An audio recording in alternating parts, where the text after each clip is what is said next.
Yeah. And so growing your sphere, because these are the people you like. These are the people that like you. These are the people that you're not going to have to fight over commission or they're not going to have their guard up. They already know you. You're hanging out with them and you're going to tell them how you're going to sell their house. And so that is my favorite is always growing your sphere.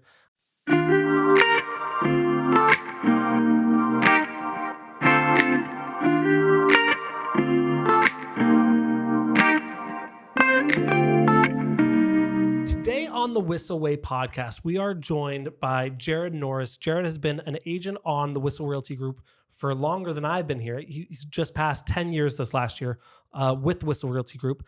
And we're going to talk about 5 things that he wish he knew his first year in real estate. So if you're a new real estate agent, if you're thinking about joining real estate, this is great to know. If you are a team leader, if you're a mentor, if you're an experienced agent, this is great for you to help your agents on your team, agents in your area to grow. I think this episode is going to be great for literally anyone and everyone. And then again, what this would be great for is if you know someone, we just had a message from someone that said, I'm in high school, I want to get into real estate. What should I do? This is going to be great for someone like that. So feel free, take notes and make sure you send this to someone who you think can get a lot of value out of it. Earlier, Jarrod and I were listening to things. I think it's going to be a lot of value. So without further ado, welcome, Jarrod. Hello, thank you for having me. So, Jarrod, let's break it down a little bit before I introduce the podcast and all that fun stuff. Talk about your experience here on Whissel. You joined in what, 2013? Yeah, I guess that would be 10 years. Yeah, and you joined as an ISA, is that right? Yeah, it was something he was just starting to think about, and he's like, I got this cool idea that I'm just trying out. I was in between jobs. And so he asked me to sit behind a phone and make a bunch of calls for him. And I was like, all right. Yeah. And this was 2013 was like, now you talk about ISA, inside sales agent. It's very clear. Everyone knows what we're talking about. Right. Whissel Realty Group has undergone, since I've been here for 8 years, probably 15 different variations of it. Yeah. And every time Kyle goes, I got it. It's going to work this time. And each time we end the cycle and go, we missed that giant hole right there. But luckily that brought you into the team. And there was probably 10 agents at the time. Yeah, there was probably about 10 agents. And then he would always, I mean, I've known Kyle since he was my first roommate outside of high school. When we both did sales together way before he was in real estate. And he tried to get me into real estate before, and it was very intimidating. And didn't think, that so only commission thing was intimidating. Selling houses was intimidating, even though we came from more of a commission based background, we still got a paycheck kind of thing. Yeah. And then it was kind of right after that crash, we had I was in marketing. So I was in between jobs, got laid off. And so he came up with this idea to help me out temporarily. And then once I was doing that for a little bit, he was like, how about if I pay for you to get your license? And then I think that's I think you'll do well. And I was like, all right. He was tired of paying you a salary. He's like, well, just do this yourself. I can make more money if you sell houses. And Jarrod, you're actually the reason that I got introduced to Kyle. I worked at Best Buy. You worked at Sony trying to sell their shitty cameras. They're better now, but this was 10 years ago or 8 years ago. Yeah.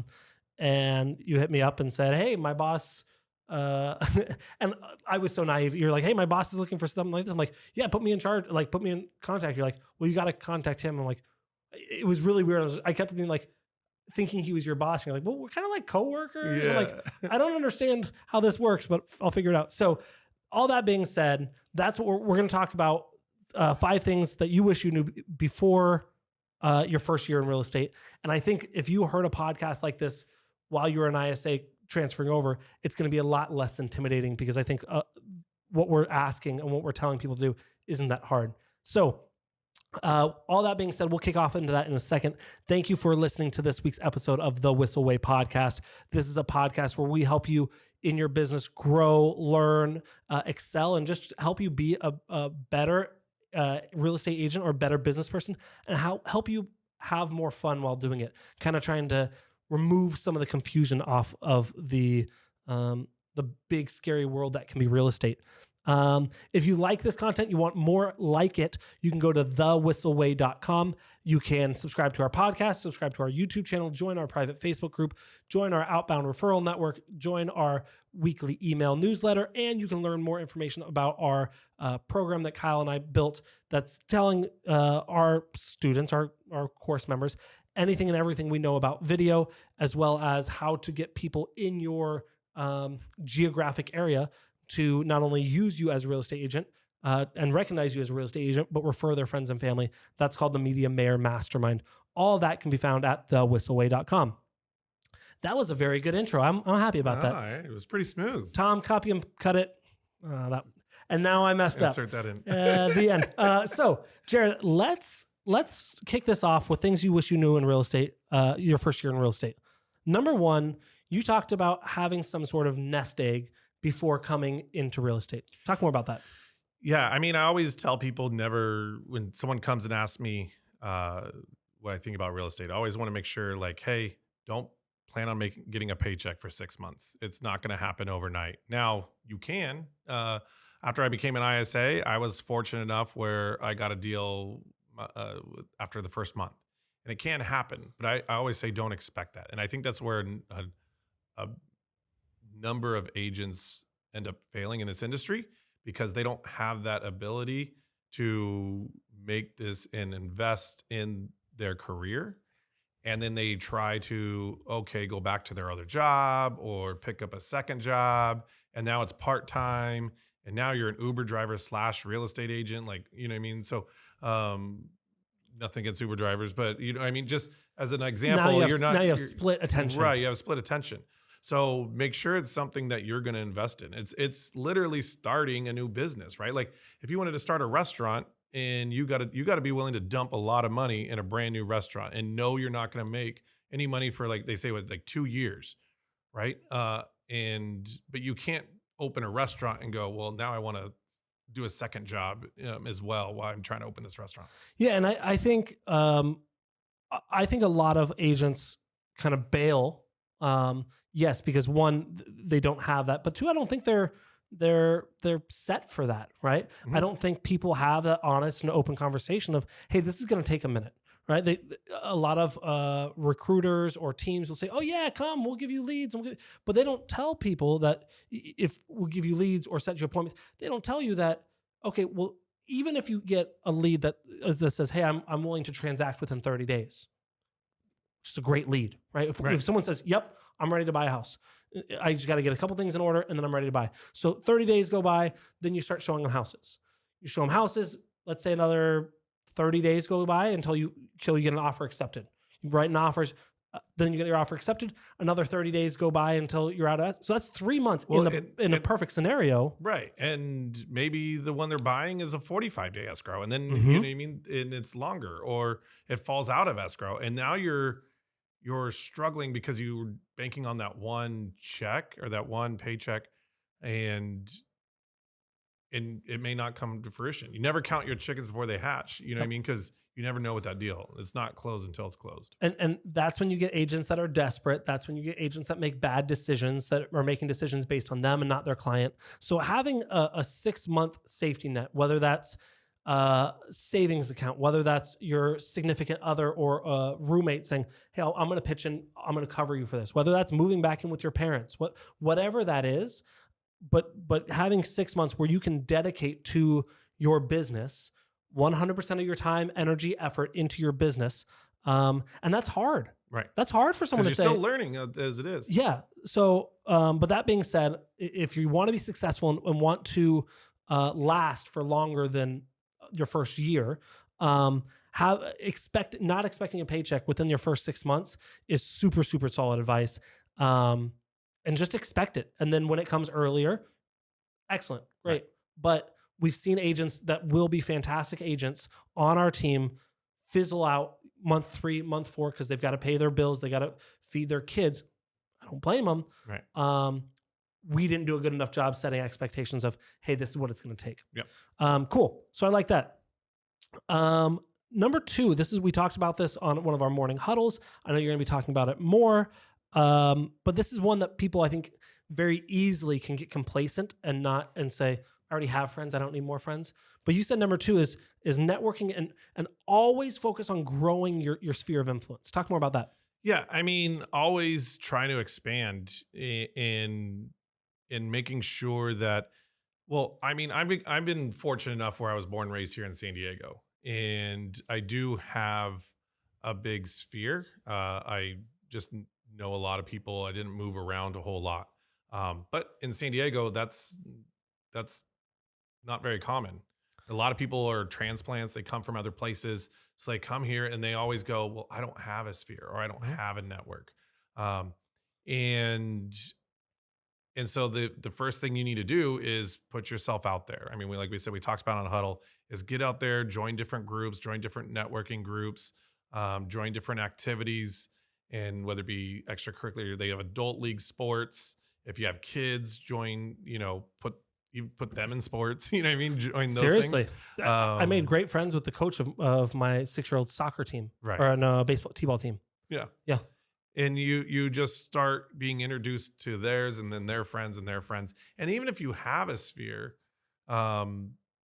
it doesn't hurt to always expand in just basically trying to always grow. I mean, essentially you're really just trying to pick up leads on the long run, but also creating relationships at the same time. Yeah. And like you said, I am as well born and raised in San Diego. I didn't move around a lot. But people that I grew up with, they move away. So if you're not growing your sphere, you're shrinking your sphere. Mm-hmm. People will leave. They might marry a real estate agent, and maybe you had a group of 5 friends in high school, and one of your friends married a real estate agent or became a real estate agent themselves. Now your group of 5 friends is split between you and them. Yeah. So okay, so your sphere is going to shrink. So network, grow it. I love what you said. Adult league sports, getting involved with your kids, getting involved with your church, involved in your city or volunteering. Yeah, really just getting out there, which will bring us to our next point. But yeah, like you said, you never know who they know as well. I have a buddy of mine. He's one of my best friends from high school. I've known him since my sophomore year. We went over each other's houses in the summer and played computer games, right? Like we were that close, like pretty much every day. And grew up, and he was even a roommate of mine. And then later he moved to Vegas and then moved back. Well, all of a sudden he wanted to buy a house with another buddy. Well, there was another guy he knew in high school that was also a real estate agent. I lost out because he was like, I've known Tim long. I've known this guy since sophomore year of high school, but he knew this guy since middle school. Well, that guy, fortunately for me, then didn't last that long. He goes into real estate for a little bit, helped him buy a house by SDSU, and he got out of the business. Well, since then, but at the same time as you never know who they're gonna meet. But since then, he's sold, bought, and bought again. And then the buddy he bought is also sold and bought 2 more times. I mean, literally 7 transactions within one buddy. Yeah. And so growing your sphere, because these are the people you like. These are the people that like you. These are the people that you're not going to have to fight over commission or they're not going to have their guard up. They already know you. You're hanging out with them and you're going to tell them how you're going to sell their house. And so that is my favorite is always growing your sphere. I have said for years now, the things that I want my kids to be great at. I was good at school. I had 4.0. I had early admission to San Diego State, go Aztecs. I was good at early school. Admission. I didn't apply for any UC school, so don't worry about it. But I was good at school. What I wish I would have done better is focused more on building relationships, building friendship. I went to San Diego State. I went to school. I went home. And I'm not a party guy, and I'm not saying you have to go out and party, but I wish I was involved more so that way those relationships were stronger. Mm-hmm. I mean, if you look at if you're looking at your past deals, I bet you most of your past deals are friends, family, past coworkers. If you're listening to this, like that's who you want more of. I want my kids to be social. I want them to make friends. I want them to experience and be engaged. That's what I really want from them. More important than being a 4.0 student. Yeah. I mean, and don't say like no to things. Mm-hmm. Making sure you put yourself out there. I just closed a transaction. It was one we kind of talked the story a little bit about before, but before we started this, and a guy I would just close this last week. He bought an $870,000 house, sold a $650,000 condo. We just closed both last week, and it was literally going to I knew him from that guy that I just talked about from high school, his wedding. I met him there, but didn't know him. And then I went to another mutual friend's Halloween party, and he remembered me from the Halloween party, and then messaged me. I had no contact info. But again, if I didn't go to that Halloween party and just said no, and I could have just easily stayed at home and been a hermit, I probably didn't get that deal. So I want to give 2 more tips before we move on to the next one, on where to connect with people. One, this was a great tip that we talked about in the huddle, is do it, go alone. Or if you're going to go with a buddy, make sure you split up. So that way you don't spend the entire time at this group just talking to your buddy that you already know. So if you go and you say, hey, let's go together, we'll carpool, we'll go on opposite sides of the room, we'll hang out and we'll meet people and then we'll drive back together. Cool, whatever. And 2, there are places like meetup.com. Rachel Chu, our director of sales, said that I think Bumble has a friend section on Bumble, or Bumble Friends, or couldn't speak to that. I don't use but Bumble. I was like, I didn't know there's like the Bumble's a dating app, but they have like a friends app as well, I think. I had a roommate one time literally met a friend on Craigslist, and it was like a meetup kind of thing on Craigslist. They were just like, she was like going to ride bikes, and it was that sounds like creepy. Yeah, I know, but it was an old roommate. No, they became good friends, and it was like someone just wanted to hang out, and they were from out of town. She had just moved here. They moved here, and yeah. So yeah, find ways to find people. Number 3, so we're growing our network, growing our sphere. But number 3 thing that you wish you knew for your first year in real estate is you got to let people know you're in real estate. Now I want to be very specific about this, and I know you're really good at this. I don't want someone to hear this and go, okay, I'm going to blast email, blast text, blast everything and tell them I'm a realtor. Like every time I have a conversation with Sarah, I'm going to tell her I'm a realtor. No, don't do that. But also don't be a secret agent. Yeah. Jared's like, well, yeah, that's basically it. All right, go. No, I mean, but make sure they know that you are. Like, start posting. And that's why you use social media and you use videos and things like that. Use open houses as a tool to get your name out there. If you haven't sold anything yet, you can easily start posting open houses. It's amazing when I first started how many people thought because I was doing an open house that was my listing. And all of a sudden you do 3 of them and they think all of a sudden you have 3 listings. I never said they were mine, right? They just assumed that they were yours. So you can do things from open houses. Make sure that you post things, because it is going to sting, because when you first start, you will see people post on Facebook, hey, I just bought this house. Look at us. Congratulations. And you're like, wait, I know you. I do real estate. You could have asked me. But you were at my Thanksgiving. What the hell? Yeah. And you got to realize, like, they probably didn't. Even if when you post something on Facebook, doesn't mean it's 100% going to show up in front of them. So the more you do that, the more chances you are. But like you said, it's not going to all of a sudden about real estate. But the cool thing is you can use this as a cool tool. Like, hey, this is what I do now. I did message a bunch of people and, put it out there with different friends and was like, hey, I just got into real estate. Networking is a big tool, and referrals are a huge part of real estate business. If you know anyone who's looking to buy or sell, I would appreciate if you can give my name. One dude I used to hit up, like an acquaintance of an acquaintance, just was like, oh, I'm actually looking to buy in the next 2 months, and sold my house. So sometimes just putting it out there, but know that not only don't be a secret agent, but know that that it's going to sting at first, because you will find it, and don't get offended. It happens to everyone. It doesn't happen to anyone. You can get really cool suits like me and stand out, make stories like this. And one of the other things, like you said, I love that you said, and seeing that I'm the media guy, it obviously struck with me, but talking about making videos, people always talk about, a lot of hesitancy I hear with making videos. Well, what's the ROI? If I do a buyer tip or a seller tip, how many people are going to call me from it? And I say, that's not the only goal. One, you want people to see you, get to know you, like you, and trust you, and go down that funnel. But two, your friends are going to see it and they're going to be like, oh shit, you're legit. Like, oh, and they may not listen to the video, but they'll sure as hell know that you're in real estate and that you know what you're talking about because you made a good looking video. Yeah. And so it's not always the make one video, get one phone call, or hey, I have a tracking number on every video and none of the, I only got one phone call.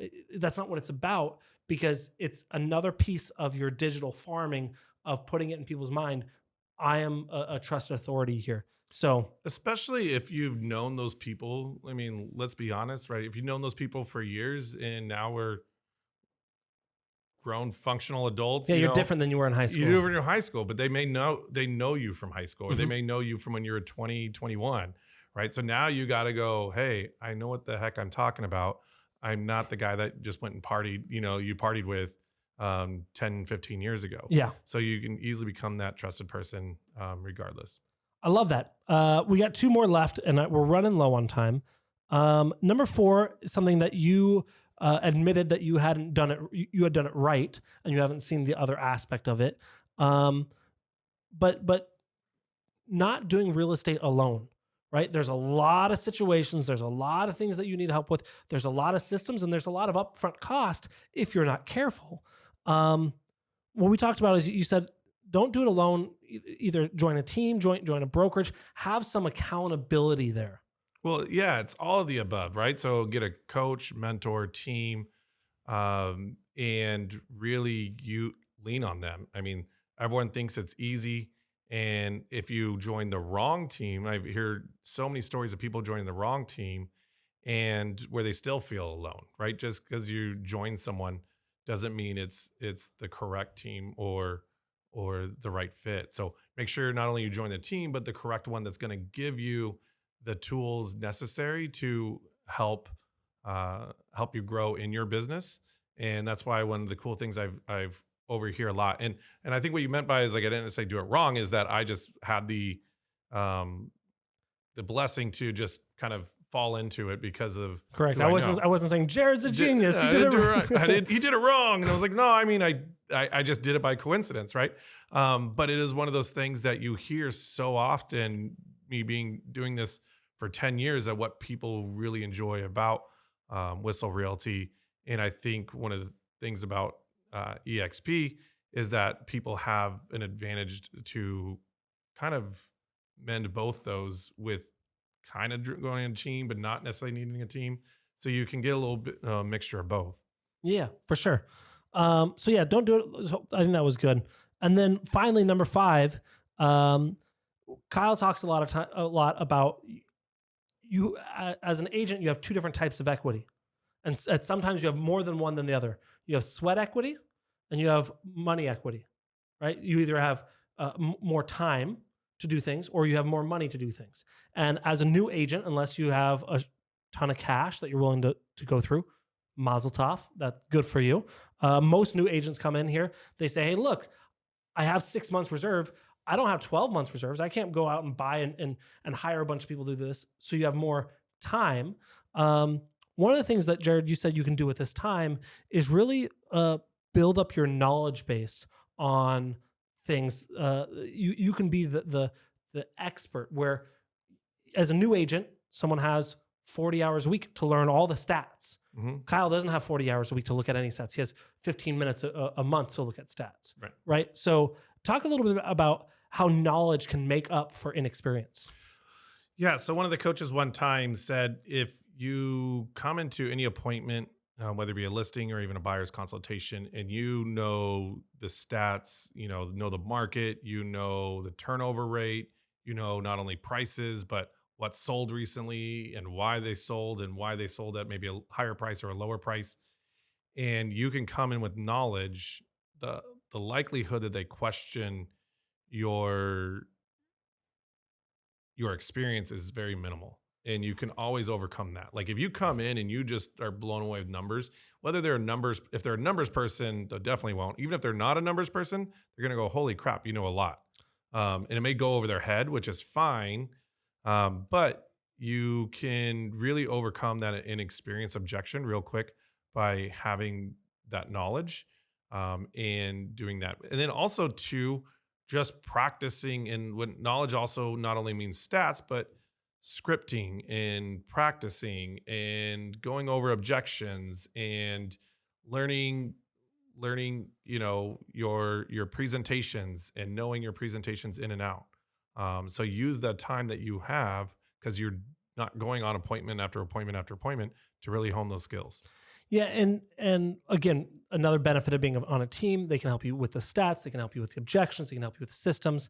And I wanted to just kind of spell this out in a different scenario, because someone might be like, yeah, I don't know about that. But right, if you go to a butcher shop, and I don't know why I say butcher because I know nothing about butchers, but if you go there and they say, hey, what do you want? And you say, oh, I'm making hamburgers. And they go, oh, you got to have this cut because it's, you want this % fat and it comes from this cut, and this cow was raised here and it's going to be better for hamburgers. Now, if you wanted steak, you do this. But if they tell you anything and everything about cows and how they were raised and the different cuts and the fat percentage, you're not going to go, how many years have you been doing this? Right. It doesn't matter. They know. Right. It doesn't matter well, this is actually my third day. Well, assuming everything they said was true and they're not bullshitting you, that's funny because they're talking about cows. Like, it doesn't matter if they haven't been cutting cows for 30 years. They know everything it knows. Right. And so as long as they can provide you with that, that was a weird analogy. I'll give you an analogy I know you would. Let's do it. Like resonate with. Or when you go to like a restaurant and you ask the server, like, hey, what is your favorite thing on the menu? And they go, I just started here 2 days ago. But if they knew everything on that menu, what's in it and what it pairs with and what beer it goes with, and they go, hey, this thing would pair good with this beer or this wine, and it has this and this, sauce in it, or it's, cooked this way. That doesn't resonate with me. Jarrod says that because I'm like, but I go there, I'm like, I want the quesadilla. That's all I want. That's true. And he's like, ooh, that pairs great with this wine. A Coke, please. That's well, I'm just saying it's someone, I'm just talking food in general. Yeah. All right. Before we kick off into our Whissel Widget of the Week, which I'm really excited because I asked you what yours was. You told me what it was. I don't know what it is. I'm excited to know what it is because I'll probably download it. If you enjoyed this, please write us a review. Let us know that you enjoyed this episode. This helps us get our word out to other real estate agents, other people that are looking to grow their business. Just like you want your clients to write you a Google review. If you want, throw this out as karma, right? You're going to write us a review and your client is magically going to write you a review in the next 2 weeks. So we'd love that on your favorite podcast platform. You can go to thewhisselway.com. Join our Facebook group, subscribe to our podcast, subscribe to the YouTube channel, join our outbound referral network, get our weekly email newsletter, as well as learn more about our online course where we break down exactly everything you need to do to start creating videos from the first time. And share this with someone. If this made sense to you and you know someone that's getting into real estate, share this with them. If you are on a team and you say, hey, look, I think we can use this to help recruit better, or we can help do this so our new agents don't flame out so fast. Share this with your team leader. Share this with your recruiter. Share this with your director of sales. Share this with someone that you've found value from. You can find it on YouTube or on your favorite podcast platform. Now, into our Whissel Widget of the Week. This is something that we use in our daily life that saves us time, makes us money, or just helps us have more fun. Jarrod, would you like to go first, or would you like me to? I can go first. I guess it doesn't matter. The hard part is when you asked me to have a widget, I was like, I know Kyle and Brian's talked about like every widget out there. Yeah, I'm excited about this. No, so this one was just Parkwiz. It was. So like, if you really have to pee, which are the best parks that are far enough away from schools? I think it's supposed to be like Wizard. I think it's just PARKWIZZ for like parking wizard kind of thing. But Parkwiz, it really is. If you're going to a baseball event, you're going to go to a networking event, you go to downtown, you go to a convention, you're going to a real estate thing, you can put on there what time you want to, how many hours, whether it be 3 hours, 12 hours, 24 hours.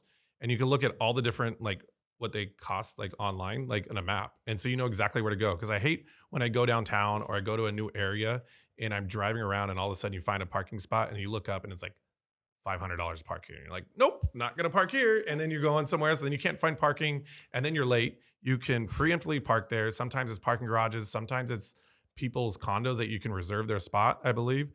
And it tells you, and then you just scan, and you can prepay. So when you walk up, it reserves your spot. So you're guaranteed a spot for the most part. I don't want to say guaranteed because someone's going to be like, well, I tried to use I mean, you're not a part but of anyways, yeah. You're So not you scan it, like in the wherever the parking thing meter is, and you're good to go. And you put in your license plate number, so you know exactly where you want to park. You know the distance it is to get to your venue you're trying to get, and you have a reserved spot, and you know exactly how much it's going to cost. Very cool. Yeah. I like that. That's not about peeing in parks. That's probably way better than peeing in parks. So what I'm going to talk about is, if you're watching us on YouTube, you can see this behind us. This is our background. And these are kind of metal panels that we have lights behind. And people ask me all the time where we get them, and I have to find it. It takes me 10 minutes on Amazon to figure out where we bought it. If you search decorative fences on Amazon, they have a bunch of different types and sizes and styles, but that's the phrase. Sometimes you're like, I don't even know what to search. And so you can use these for those of you that are listening. They're 6 feet tall, black metal fence type things. They're about 4 feet wide, and they have cutouts. Ours have kind of some geometric designs. And each one of these costs about $200. But these are great if you want to separate spaces in your office, in your house, in an open house. We use it as a backdrop. Like I said, we have our lights behind it.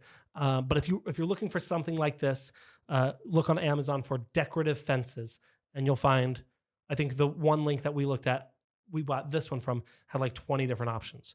But that's my widget, is these decorative fences. So thank you so much for joining us this week on our Whissel Way podcast. We'll see you guys next week. Wait. Before you leave, I want to share some more tips and tricks that we're using in our business to take it to that next level. Just click right here. And don't forget to subscribe. Click right here.